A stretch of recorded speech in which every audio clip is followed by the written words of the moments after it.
Français parlent aux Français. Vive la France, mes amis, ce pays absolument merveilleux et magnifique dans lequel notre président a malheureusement été la cible d'attaques personnelles d'une vulgarité sans précédent. Et pas par n'importe qui d'ailleurs, hein, par Renzo Gracie, un grand champion de MMA. Macron, I'm sorry. Micron. Meu irmão, tá falando mal do meu país. O único fogo que tem é no coração dos brasileiros e do nosso presidente, seu palhaço. Vem aqui que tu vai tomar gogó nesse pescoço aí, esse pescoço de franga. Não me engana não, porra. Aqui o mertiolate tá ardendo, fera. Heureusement, soyez rassurés, sur les réseaux sociaux, Alexandre Benalla était là en personne pour venger et défendre l'honneur de notre divin monarque. Renzo Gracie semble avoir une grande bouche. Si vous voulez, je propose un octogone. Votre discours n'est pas digne d'un ancien grand sportif. Smiley point, smiley biceps, triple smiley drapeau français, smiley bisous. Bravo Alexandre. Ah c'est magnifique. Ah, des mecs qui ont des couilles comme toi, eh ben il y en a pas beaucoup en France, je vais te dire. Attends, par contre pour le combat, t'es au courant que t'as pas le droit au casque de police? Non voilà, ni à la télescope par contre. Le LBD, gourmand va. Non par contre on peut te laisser ton pistolet à eau. Par contre dès que le Winamax il est ouvert, vous me prévenez, on est au clair. Ah moi je mets l'argent des abonnés là-dessus. On va devenir très riches les copains. Après on peut pas lui en vouloir d'être aussi confiant à Benalla en ce moment. Bah il est sur la pente montante, c'est normal. Bah oui, il vient de sortir sa pièce maîtresse. Sa pièce maîtresse, vous avez pas entendu parler de ça? Une vidéo inédite qui dément toute implication possible d'Alexandre Benalla dans la vitesse du bus des Bleus après la victoire de la Coupe du Monde.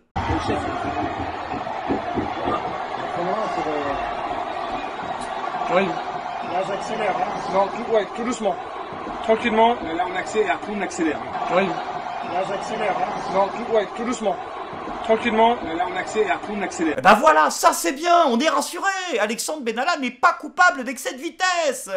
Juste de port d'armes illégales, d'agression en réunion, de détention de passeport diplomatique, de menaces à l'aide d'une arme, de parjure et d'usurpation d'identité. Oui! Mais c'est un bon début. Donc du coup, si je comprends bien, t'as décidé de tout miser sur El Famoso défense du « Désolé madame le juge, j'ai peut-être tué 14 personnes, mais c'est pas moi qui ai volé la mobilette !» Ah bah ça marche tellement bien, hein, ce serait con de pas en profiter. Alexandre, c'est la saison de trop, il faut arrêter. Elles sont pourries tes images, là, la saison 9, c'est de la merde. Donc je pense qu'il faut s'arrêter là, c'est bon, on a compris le message. Surtout qu'en plus ta vidéo, elle prouve rien du tout, parce qu'il suffit de la regarder sous un autre angle, pas le tien, étrangement, celui où on voit les images, comme par hasard, et on voit très clairement que tu fais des signes pour indiquer au conducteur de passer la seconde. Sinon, cette semaine, elle est également marquée, malheureusement, par un retour sur le devant de la scène de la mort tragique de Zineb Redouane. Les suites de l'affaire Zineb Redouane, du nom de cette femme de 80 ans, blessée mortellement par un tir de grenade lacrymogène le 1er décembre dernier à Marseille. Elle se trouvait à la fenêtre de son appartement en marge d'une manifestation gilet jaune. Une enquête a été ouverte, mais l'IGPN n'arrive toujours pas à identifier le CRS qui a tiré. La famille qui accuse la police de vouloir cacher des éléments a déposé une première plainte en juin contre X, une deuxième vendredi pour fait de faux en écriture publique aggravée. Lionel Dian. Selon maître Yassine Bouzrou, un des avocats des enfants de Zineb Redouane, les enquêteurs de l'IGPN auraient pu ne pas tenir compte sciemment des images d'une caméra qui aurait filmé le tir du CRS qui a blessé mortellement l'octogénaire. Cette caméra très proche de la scène a été déclarée hors service sur le PV de la police des polices, ce qui n'est pas crédible d'après l'avocat. Un soupçon qui s'ajoute à l'étonnement qu'aucun des 5 CRS qui disposaient de lance-grenades ce soir-là n'ait été identifié comme le tireur par sa hiérarchie, alors qu'une autre caméra permet de le distinguer approximativement. Sachant aussi que le lance-grenade Cougar qui a été utilisé pour le tir n'a toujours pas été expertisé plus de 6 mois après les faits. Autant d'éléments qui laissent penser à la famille et à leurs avocats que l'affaire tente d'être étouffée par la police et la justice française. Oh, mais c'est pas fini, dites-moi. Pourtant Christophe Castaner, il a répondu, non? Zineb Redouane, où en est-on de l'enquête? Cette octogénaire marseillaise. L'enquête se poursuit, mais attention, Zineb Redouane est sur son balcon. Atteinte chez elle. Elle ne manifeste pas. Par une grenade lacrymogène. Non, elle ne manifeste pas, elle est atteinte par une grenade lacrymogène. Oui. Elle va à l'hôpital parce qu'elle est blessée dans ce cadre-là. Et l'enquête indique qu'elle meurt d'un choc opératoire. Alors je veux bien qu'on accuse la police de tout. Ouais, mais là, il y a un petit problème, Casta, en fait. C'est que tu nous assures que Zineb Redouane n'est pas morte des conséquences d'un tir de grenade lacrymogène, mais en parallèle, juste avant, tu nous dis que tu n'as pas accès à l'enquête. Il y a une enquête qui est en cours, j'ai pas accès à l'enquête. Donc il y a que deux possibilités, soit tu te fous de notre gueule, soit tu cites quelqu'un. ou alors les deux en même temps. Je pense qu'on va d'ailleurs peut-être partir là-dessus. Et en effet, Christophe Castaner cite bel et bien quelqu'un. Il ne fait que reprendre les propos de Xavier Tarabeu. En tout cas, c'est ce que nous indique le cabinet de Christophe Castaner. Xavier Tarabeu, le procureur de la République de Marseille, qui avait déclaré le 3 décembre 2018, soit juste le lendemain de la mort de Zineb Redouane, que cette dernière était décédée des suites d'un choc opératoire. Oui.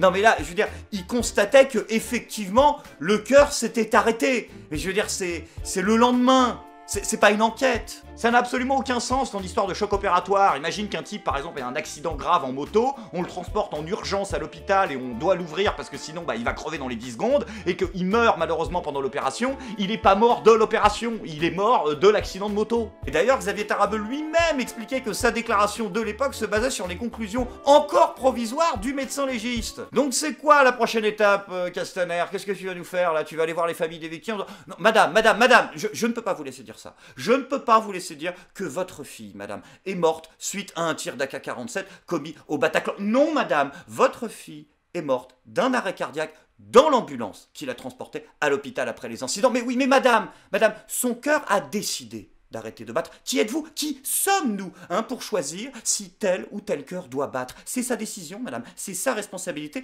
et la République en marche, bien sûr, accepte cette démarche de son cœur qui a, de lui-même, décidé de cesser de vivre. Bah oui, c'est tout l'art de la République en marche, la douceur, la tempérance et la sensibilisation, comme d'ailleurs avec l'écologie. Ah oui, ça, Brune Poisson, là, elle a un message pour nous. En marche est un mouvement profondément écologiste. À l'occasion des municipales, n'ayez pas l'écologie timide, n'ayez pas l'écologie complexée, n'ayez pas l'écologie honteuse. Putain, elle reprend le truc de Sarkozy, là, sur la droite décomplexée. Ah ouais, donc maintenant, ils reprennent carrément les tics de langage de Nicolas Sarkozy. Et les méthodes aussi, visiblement. Bah oui, les mecs, comment vous expliquez les points d'eau protégés des pesticides qui ont disparu des cartes cette année? Ouais, il y a des points d'eau, ils sont plus sur les cartes de France, on sait pas pourquoi, donc du coup, ils sont plus protégés. Après, attention, il n'y a pas que les discours à LREM, il y a aussi les photos. Oh putain! Je crois qu'on est en train de battre des records internationaux de récupération politique. Dis-moi, Édouard Philippe, juste une toute petite question. Ta photo avec Raoni, là, elle est censée nous faire oublier quoi? Ton implication directe dans le pillage de l'uranium au Niger? Ou le conflit d'intérêts qui va avec? En tout cas, je tiens à féliciter, et on l'applaudit bien fort, cette première main tendue d'Édouard Philippe. Bah quoi? C'est la première fois qu'il accepte de discuter avec un militant identitaire. Ah! Bah oui, là, il vient de loin, donc ça va. Mais c'est déjà un bon début. Non, mais c'est dingue, ça. Ils y sont tous passés, en plus. Et d'ailleurs, bien avant ce gouvernement, Donc du coup, on continue dans les mises à jour du DICO LREM, puisque comme vous le savez, si vous suivez la chaîne, les mots utilisés par un député de la République En Marche n'ont pas le même sens que celui du dictionnaire. Donc, on fait la mise à jour. Écologie, ça veut dire opportunisme. Ah bah si, parce que si tu remplaces par opportuniste dans la phrase, c'est là où tu commences à la comprendre. Enmarche.fr est un mouvement profondément opportuniste. À l'occasion des municipales, n'ayez pas l'opportunisme timide, n'ayez pas l'opportunisme complexé, n'ayez pas l'opportunisme honteuse. Et qui te dit qu'il se sent pas féminin, l'opportunisme? Sans transition les amis, c'est maintenant le moment de la bonne nouvelle du jour, ça va encore et toujours mieux pour nos amis gallinacés. Mais non, mais c'est dingue ça! Il y a vraiment une focale sur les piafs en ce moment, puisque en Espagne, un collectif vegan, antispéciste, transféministe et libertaire... Beau compte triple, 400 points. Le compte est bon, j'ai tout coché. En Espagne, donc, un collectif vegan, antispéciste, transféministe et libertaire a entrepris de séparer les poules des coqs dans les poulaillers pour éviter les viols. Voilà. Les viols, donc... Non, mais ce sont des viols, enfin, ce sont des viols, si on regarde ça du point... Enfin... Ok, moi je veux bien qu'on donne aux animaux les mêmes droits qu'aux êtres humains. Mais vous savez que la menthe religieuse, elle va prendre super cher au tribunal, Ah bah non, je suis con, dans ce sens-là, c'est le progrès. Et bien évidemment, ces militantes ont un argument absolument imparable, je cite, « La poule n'a pas besoin du coq pour pondre. » Vous voyez pas le problème? Si l'œuf, il n'est pas fécondé, alors effectivement, elle va le pondre, la poule, mais il n'y aura rien qui va en sortir, la reproduction de l'espèce. Comment on fait? Ils vont tous crever, putain.